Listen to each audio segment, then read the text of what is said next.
Welcome to the Tech Sales Funnels podcast, where we dive deep and answer the ultimate question, how did you hack into tech sales?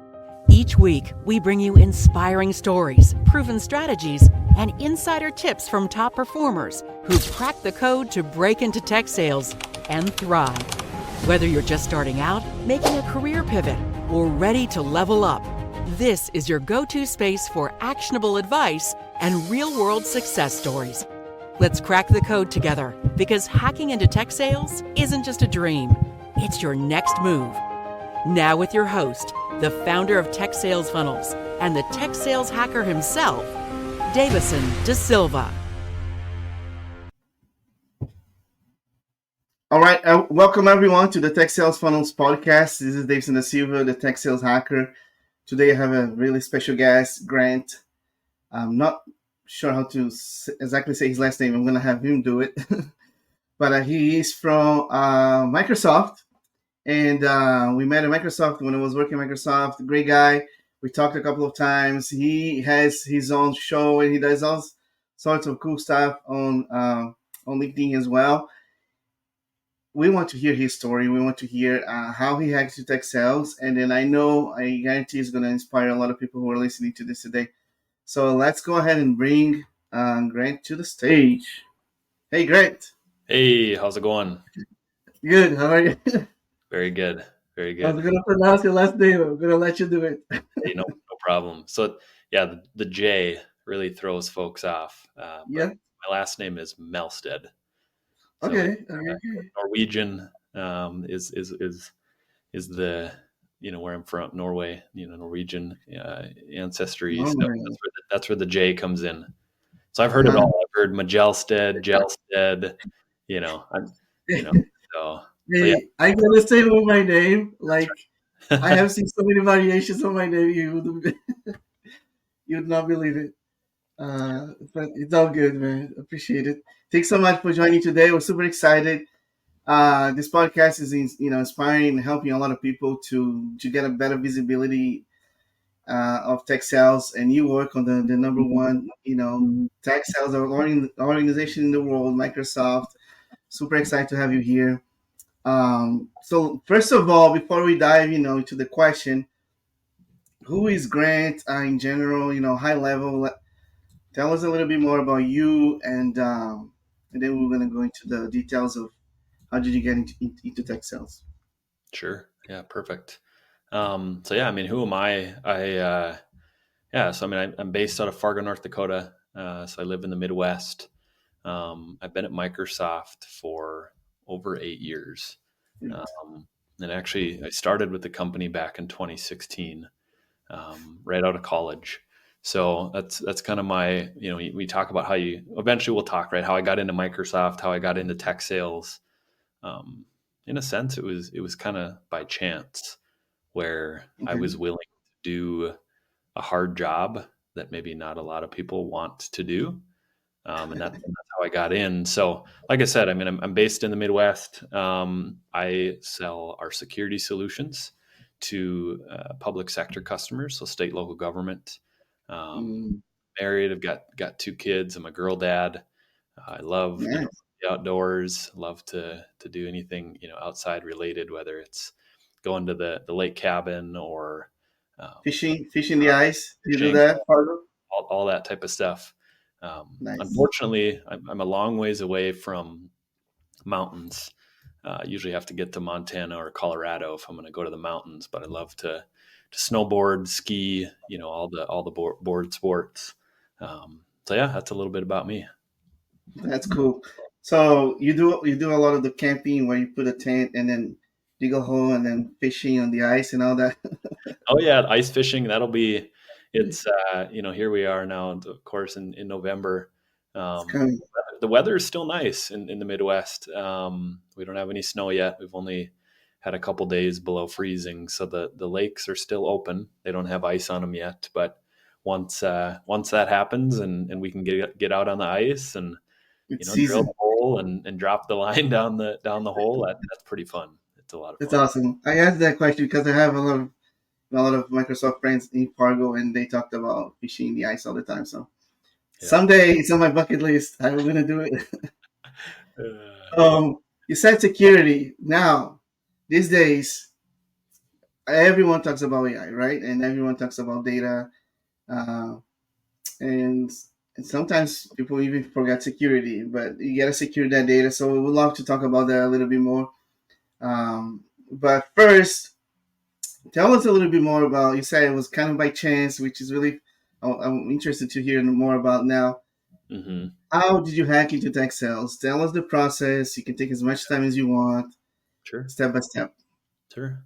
So yeah, back when I was in college, I went to North Dakota State University, and I was actually studying finance. So I thought I Brilliant. was going to be in finance, insurance and investment sales is what I thought. So I was going to be a salesperson, right? Because I liked to interact with customers. I liked to solve problems. And when I was in college, I'd done collegiate athletics. I'd ran track and field, competed in decathlon.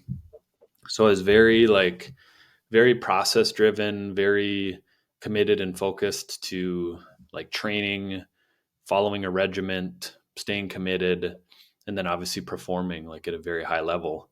And I felt like that type of athletic background really translated into being in sales, right? Where Mm, in sales, it's all about building a process, refining the process, staying committed to it. Obviously solving problems, doing hard things, especially when you think of like prospecting and overcoming yeah. objections and trying to close deals. So there was just like this natural transition that, hey, I was probably going to be in sales, right? And like I said, finance was what I went to school for. So I figured, hey, I was going to be a life insurance and investment salesman. Um, and when I was taking some sales classes at the university, at Mm-hmm. that time, they had come to the sales program, come to the sales class. This was Microsoft Recruiters, and we're like, hey, Oh, we're opening an inside sales center in Fargo, which is where I was going to interesting. college, and we're looking for recent college grads to come and essentially do sales development work, right?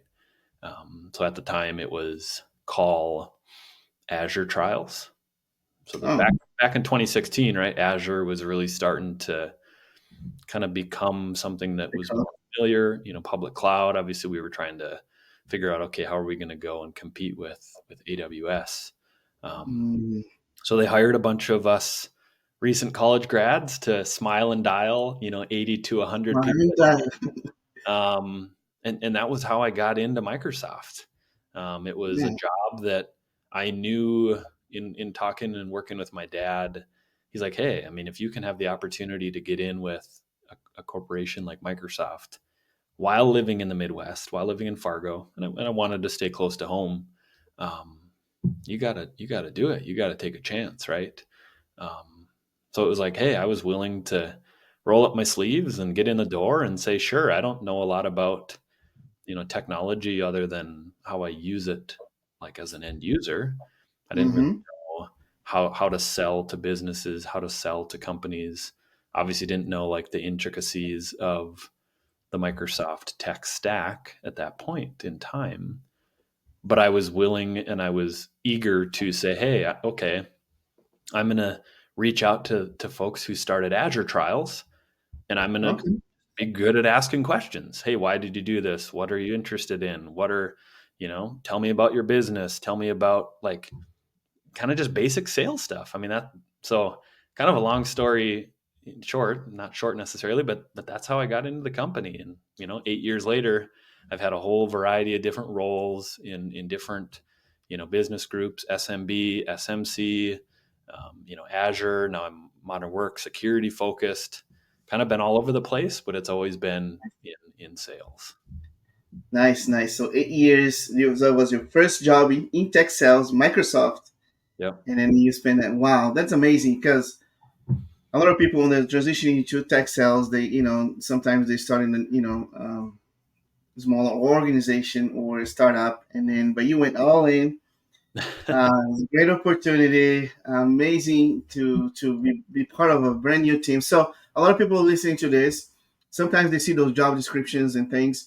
Sometimes those big organizations they're starting a brand new team, Yeah. and they're bringing people that there's it. They Grant mentioned about his background. Athlete and then competitive nature, Hmm. willing to smile and dial. Like sometimes that's all that it takes, right, to get the foot at the door.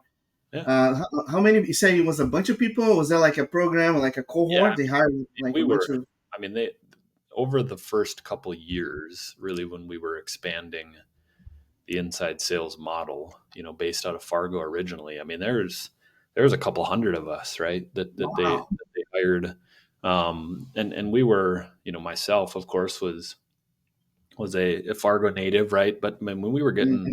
folks from all over the country that were Now moving to they'll Fargo, fly to they'll move to yep, Fargo. to do the job, and I think then we expanded inside sales, um, into into different locations around the country. Atlanta, um, Las Colinas, I know is was a big kind of inside sales hub, right? That was spun up, um, but it all kind of Yeah. originated in Fargo. Okay. Now started on the cold land of Fargo. That's right. That's awesome. But hey, you know what? I mean, I think from a Microsoft business perspective, it was a place where they knew there was some good recruiting from universities, and the reason Microsoft was even in Fargo was there was a company called Great Plains Software, Oh yeah. um, that Microsoft acquired, in the early 2000s. So that's why Microsoft even had a location in Fargo. And I think Mm, from a business perspective, it's like, hey, this is a place where there's a ton of really sharp individuals. These are people that are, I think, just like kind of Midwest blue collar, like grounded to, hey, I'm going to work hard. I'm going to do what I need to do at all costs. Right. And it kind of, again, ties into this like athletic background, the competitive piece. nice. And like cost of living is relatively low, right, in the Mhm. Midwest. So from Microsoft perspective, like, hey, what a perfect place to kind of launch a new business. Really, it was this demand response SMB type of business, and hey, we'll bring some folks in, try to obviously get, people young in career, kind of get a kickstart and see what happens. Um, so it was a cool time. Learned a ton, of course, and really that's what springboarded me into like where I am today in the company in SMC, right? Nice. Nice. We'll talk about that because if people are interested in Microsoft, he dropped a few words here, SMC, SMB, and all that. We can probably dive into that. The Before I go into the actual role, how was the interview process though? Like it was like a bunch of interviews, a sales Yeah. play. I How did mean, they select all those people? yeah. I mean, so like back initially when I first, my first interviews to Microsoft, this is a long time ago, of course, but I mean, at that time, like it was intense. I mean, I had, kind of a first couple of phone screening type of interviews, Mm-hmm. which I remember one specifically. I was sitting in the parking lot at our track training facility, and I kind of had to make the decision of like, do I want to compete in a fifth year of athletics because I had a fifth year of Oh, eligibility, you missed the college. or am I going to get into the workforce? And I remember taking the call from the recruiter, like I said, in the parking lot of the facility. And I knew at that point, like, okay, I'm going to have to go talk with my coaches. I'm going to probably tell them like, hey, that I'm going to be done, competing at the end of this year. So I mean, there was phone interviews, kind of phone screening type stuff, Uh-huh. and then there was at that point, it was all in person mainly, right? We hadn't Okay. gone hybrid at that point, so I went over to the Microsoft campus in town, I don't know, 15, 20 miles away from where I was on the collegiate campus, and had multiple, pretty intense interviews face to face with hiring managers, behavioral type interviews, role plays, just, I think it was 3 or 4, like 30 to 40 minute, pretty Okay. intense sessions of just, trying to do the best I could and just answer obviously honestly and talk about what I think I could do and obviously kind of just tried to get them to be willing to take a chance on somebody who didn't have the tech background, but Right. was willing to do something maybe that not everybody wants to do, right? Awesome. Yeah, and you mentioned that at the beginning of the call, right? You're willing to do something hard that not none of you want. Maybe some of your friends, even in college, you're like, yeah, I don't want to do that thing, and they had the chance to apply, maybe, Yeah. but you took the Right. chance, and I'm pretty sure you don't regret. Um, that was an amazing story. I'm thinking here, man, you're like young, right? In I mean, college. it's something that there's been many, many times over the years that I've, reflected on, like, man, what a what a pivotal point in my life where I decided, like, Mhm. hey, okay, am I gonna, forgo that last year of eligibility? Because at that point in time, like, that was my life. That was what I was doing. That's what I was passionate about. I was like, hey, I'm competing. I'm traveling all over the country. I'm trying to Yes, go to, Division I NCAA championships. Like, that was a big deal. Um, totally. and so to make that decision, like, okay, I'm gonna put that behind me, and I'm gonna step into corporate. I'm gonna, like, get into the real world. Um, that was a big decision, and it was something that I didn't take lightly, and I thought about a lot. But, like, I look back and, man, like, if I wouldn't have taken that opportunity when it came, I don't know if we'd be standing here right now. Honestly. Um, Yeah, so it's all about when you have opportunities, and when you push yourself, and you get a little uncomfortable, and you get in that scenario where you're like, hey, like I said, I didn't know really anything about tech, right? But I knew the foundations of sales. I knew, again, how to get committed, how to be always curious and just always willing to learn, and be willing to fail, right? Like, man, you just root yourself in, like, those foundational things. Good things will happen. that's awesome. I interviewed Robert, Robert Washington, right? Oh yeah, yeah, yeah, Yeah, so he talked about his athletic background, military background, but also athletic, and you can see patterns here, right, of transferable skills. A lot of times people are like, hey, can I really learn this? You need to be open to learn. You need to be open to feedback. You need to be open to quickly correct and fix, and then move on and move forward and make goals and achieve goals. And that's something that comes naturally for an athlete, right? yeah. So if you are an athlete, you're listening to this, hey, you got like what it takes Yeah. actually to Yeah, I be mean, Texan. that definitely helped. But you don't have to be an athlete, right, to have those types of Oh, yep, characteristics, types of traits. I think love what that. what I've always said, and what I've always kind of given people advice, feedback on, is, so I was actually really fortunate. I was able to go to Hawaii earlier in October. Yes, I saw that. I won Congratulations. Microsoft Gold Club. It's awesome. Was really, really honored, to win that award, and obviously, like, realized that, wow, okay, I guess I really am creating a lot of impact across my team and across the org. And that award, that recognition, really was like a moment where I, like, sat back and just, like, actually realized it, because when you're in your day to day, it's just, you're busy, It's and you're part of helping, my just story. doing Just stuff, right? But like, the reason I bring that up, or I talk about it, is,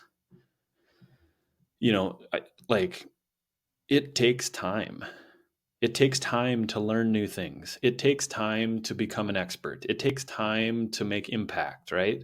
And I think a lot of folks aren't necessarily willing to invest the time to get Mhm. good at something. We live in a society that's all about instant gratification. Hey, the grass is greener somewhere else, right? And Yeah. okay, that's fine. I'm not talking down to that mentality, right?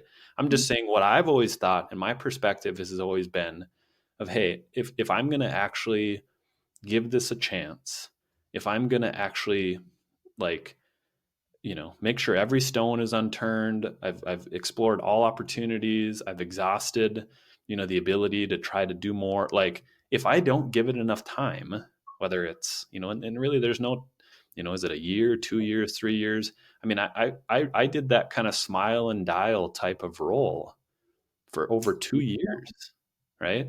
Yeah. And in that time period, I had a lot of colleagues that, hey, they went and did something else, or it's, I can do more than this. Okay. And that's fine. But for me, it was like, hey, you know what? I'm going to get to be the best, appointment setter, because that's kind of what I was doing, right? I was trying to book Yeah. meetings for other salespeople. I was like, Yeah. I'm going to be the best that I can be at this specific thing. And then obviously once I get to a point where like, I really don't feel like there's any more learning, any more growth opportunities, then that's when I start to look for something else, right? And it's okay, now I'm ready for that next role. Well, I've already started to kind of do it. I've got the mentors in place. I'm starting to do that type of work anyways. Well, now like you go back to interviews.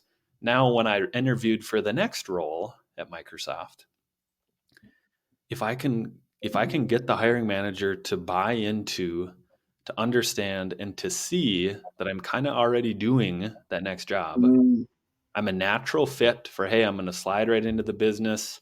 There's going to be low risk of, there's a long time for somebody to ramp up. Like now mhm. that really solidifies myself as an extremely strong candidate as I move internally in the company, right? It's So it's, again, awesome. there's all these strategies, and like I could talk about this for days and tell stories. Um, but again, it's like it's viewing this in the longer term picture of like, man, I mean, even when I started, I was like, did I think I'd be here 8 years down the road? I mean, maybe like I'd tell myself, yeah, I want to have a career there, but like it's hard to really think about and put yourself in that future state.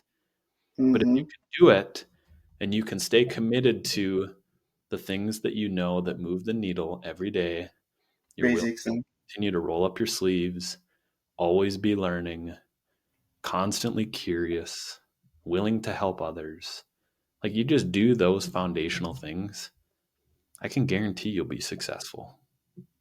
I love that. And I love that you started Microsoft, and as everyone can hear, he's clearly doing well. He just got recognized by one of the top performers in the organization, um, and he managed his way to hack into different roles inside of Microsoft, because some people stay on the same role, and they're stuck. They don't know how to move.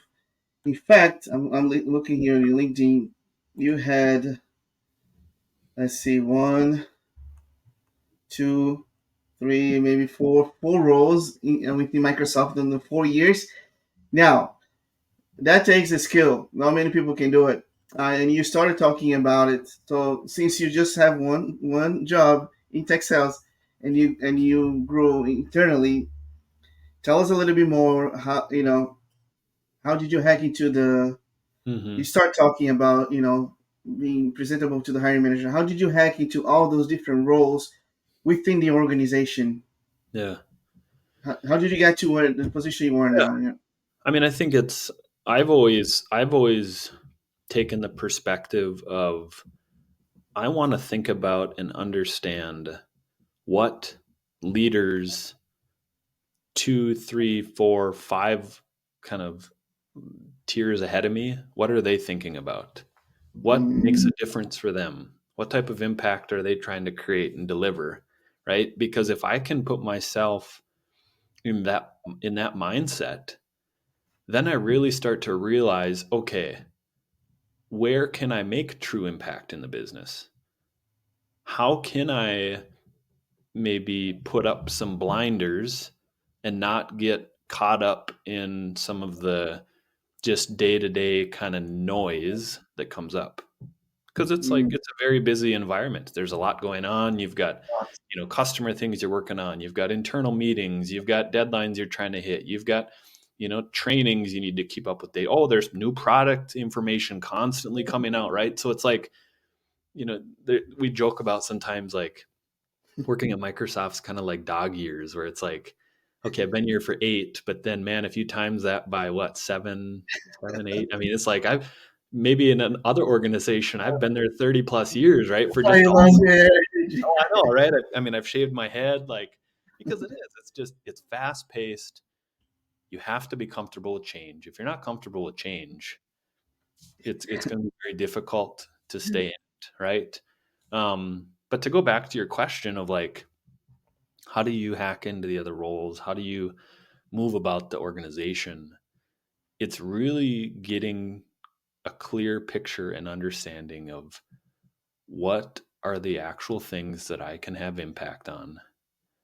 How can I move the needle, right, in whatever it is I'm trying to do? And then how can you show it too? How can you talk about it? How can you present it up the chain? Because I know that obviously, like, we want our work to speak for ourselves. You have to do great work. I mean, that's just like that's just the given. Foundation. You have to do great work, but then you have to be able to articulate, show, talk about, have obviously champions in your corner. You got to have your manager on board that's supporting you. You got to have your M2. You got to have your M3 who knows who you are.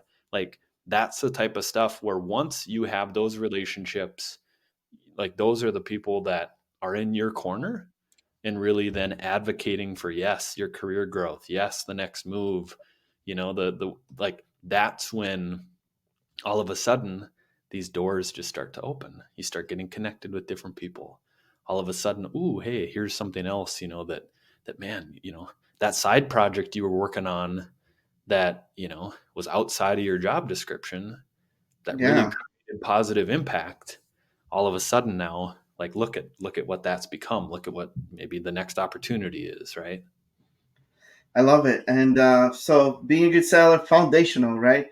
And then you have to be able to build those relationships, navigate the corporate, uh, even politics, right? In every organization is different, every leadership is different, so you have to adapt. Mm-hmm. And then Grant mentioned getting outside of the, your regular thing that you do as sales. I know you do like something really nice, like you teach, you have your own podcast. I think you do all sorts of um, informational presentations about the products of Microsoft. So that's getting visibility. Right. Clients, you jump on the call, you become more like a trusted advisor. Oh, And exactly. other sellers might not be doing that, right? So you stands out, right? I mean, it's trying to figure out, like, what do I want my brand to be, right? And that's something I think when I was, I really kind of thought about this, right? I really got to a point where I said I need to change my strategy, or I need to figure out how do I adapt in like the remote world, the remote environment. Mhm. Because okay, we're not all sitting in the Fargo office. We're not going to the water cooler talking. I'm not networking with people in the cafeteria.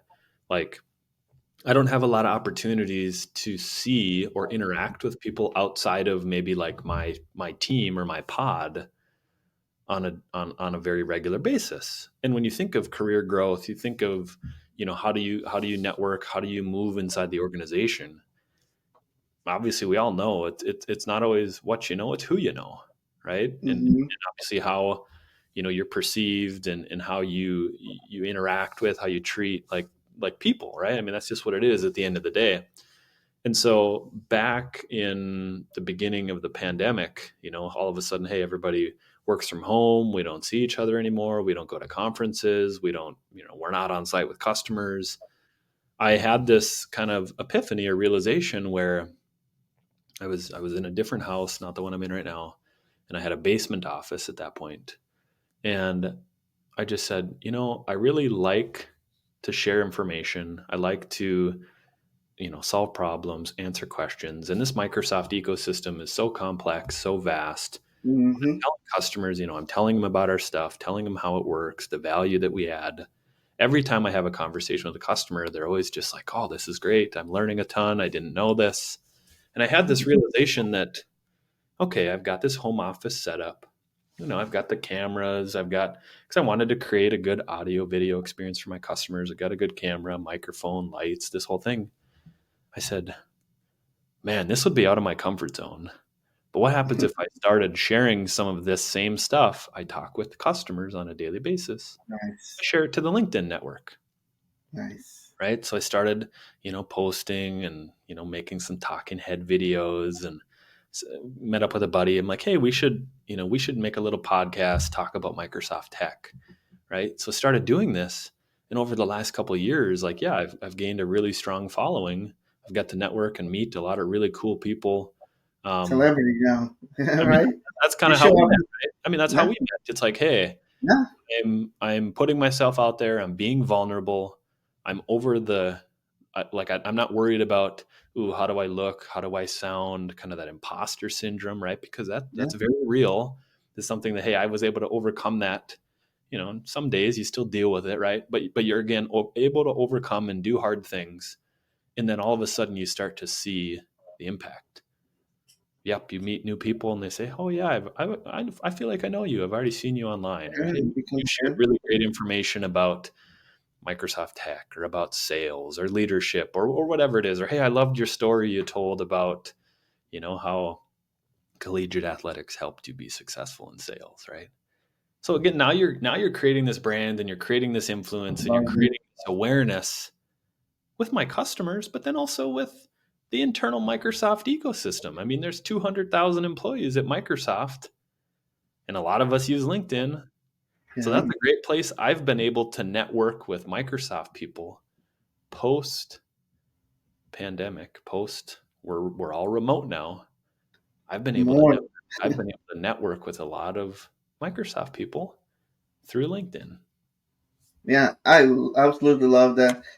If you haven't listened to the last 30 minutes, we are like, you should go back to the beginning.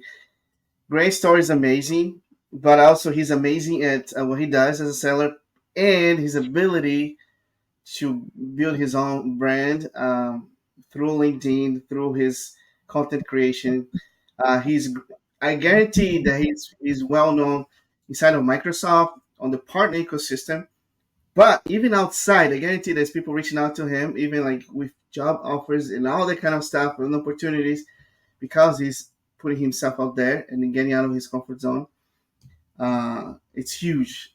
Everyone that listening to this, a lot of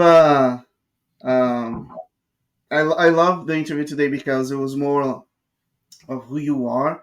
It got you to where you are now, and your ability to navigate through the Mm-hmm. sales environment. It made you grow. So thank you so much. I told you the time was gonna go by Oh fast. yeah, no, it flew by, and I mean, I feel like there's things that we could unpack and talk about more.